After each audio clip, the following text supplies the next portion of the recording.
Closing the breach is our primary goal. But I hope we might also discover what was used to create it. Any artifact of such power is dangerous. The destruction of the Conclave proves that much.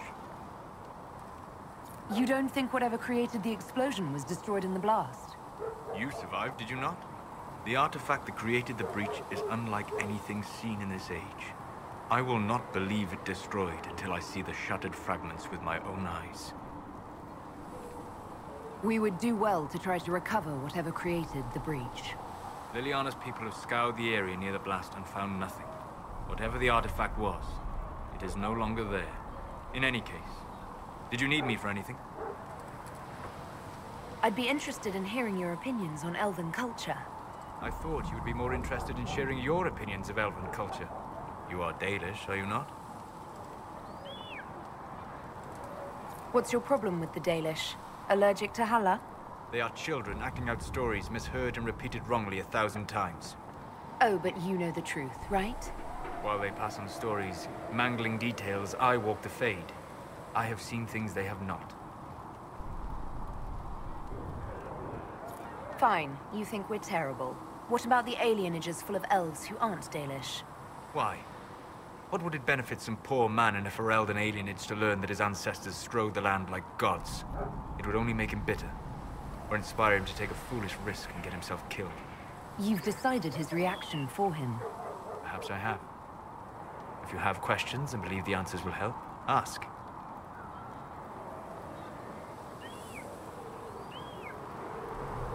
I'd like to know more about the elves from before our time.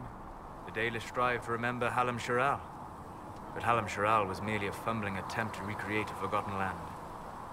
Arlathan. Elvanan was the Empire, and Arlathan its greatest city. Place of magic and beauty, lost to time. You've studied ancient elves. What else do you know of Arlathan? We hear stories of them living in trees, and imagine wooden ramps or Dalish aeravels. Imagine instead spires of crystal twining through the branches, palaces floating among the clouds. Imagine beings who lived forever, for whom magic was as natural as breathing. That is what was lost. Are all Dalish elves like my clan? No. Your clan was unique in having enough interest in human affairs to send you to spy upon the Divine's meeting. As your clans have been separate for so long, they have all changed, adapting to the lands in which they live. Some are no more than bandits, others trade freely with humans, and some have disappeared entirely into the forests. What can you tell me about elves living in human cities? The culture in alienages or among the slaves of Tevinter is like any of the impoverished and powerless. They cling to memories of a better past, and practice a few rituals to distinguish themselves from humans. Is the magic they teach in the Circle different from the magic I learned with my people? No and yes. Magic is magic, just as water is water, but it can be used in different ways. Dalish magic is more practical, not needing chantry approval, although they still frown on blood magic. Superstition. Much of it is more subtle. A legacy from when elves were immortal.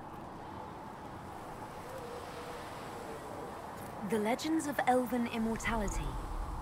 Did they use magic to increase their lifespan? No. It was simply part of being elven. The subtle beauty of their magic was the effect, not the cause of their nature. Some spells took years to cast. Echoes would linger for centuries, harmonizing with new magic in an unending symphony. It must have been beautiful. You said that the censure against blood magic was a superstition. I did. It's fortunate Cassandra is not within earshot. Most modern cultures forbid blood magic. Publicly, even Tevinter disapproves of it. But as I've said, magic is magic. It matters only in how it is used. I'd be interested in learning more about blood magic. I would teach you if I knew it. Unfortunately, using blood magic seems to make it more difficult to enter the Fade. You understand why I never bothered to learn it. A shame, as it is extremely powerful, provided it remains a tool, not a crutch, nor a passion. We'll talk later. Goodbye.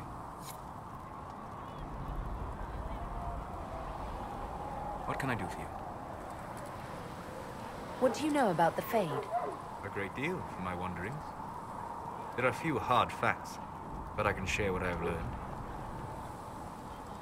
I'd like to know more about the breach. Simply put, it is a tear in the veil between this world and the Fade, allowing spirits to enter the world physically. Small tears occur naturally when magic weakens the veil, or when spirits cluster at an area that has seen many deaths. But your mark allows you to exert some control over the breach. That means it was created deliberately. I'd like to know more about the veil. Circle mages call it a barrier between this world and the Fade, but according to my studies in ancient elven lore, that is a vast oversimplification. Without it, imagine if spirits entered freely. The Fade was not a place one went, but a state of nature like the wind.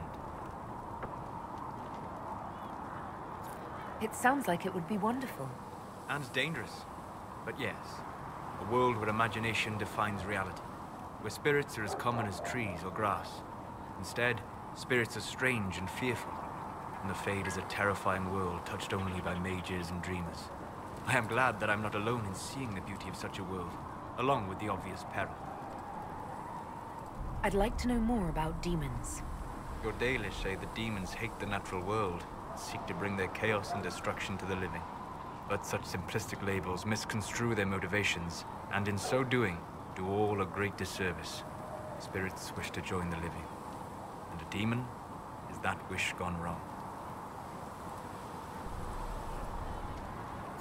Is there a way to coexist? To live with them? If not in peace, at least without such active confrontation. Not in the world we know today. The veil creates a barrier that makes true understanding most unlikely.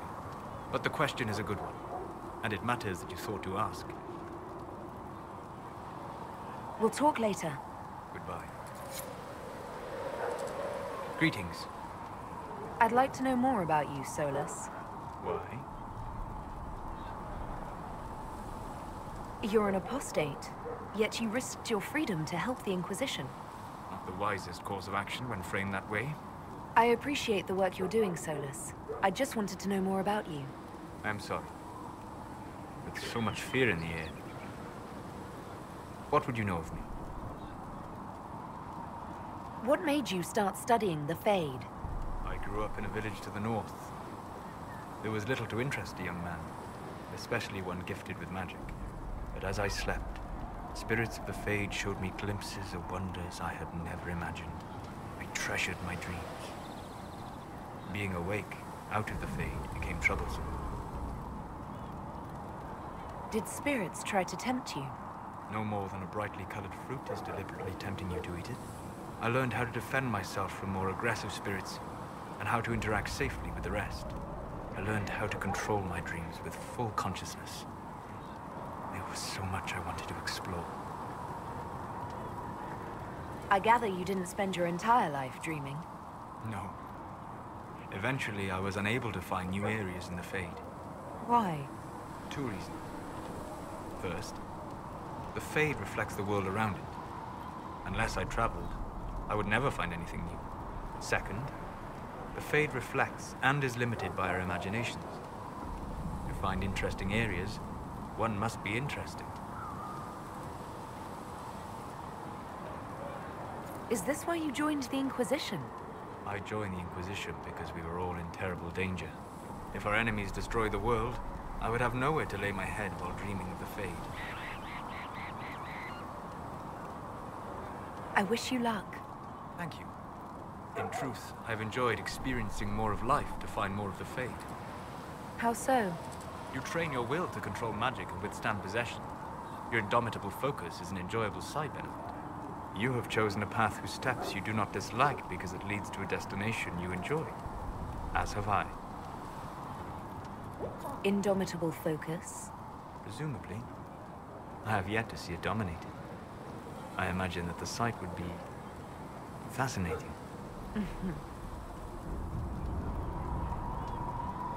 You said you'd traveled to many different places. This world, or its memory, is reflected in the Fade.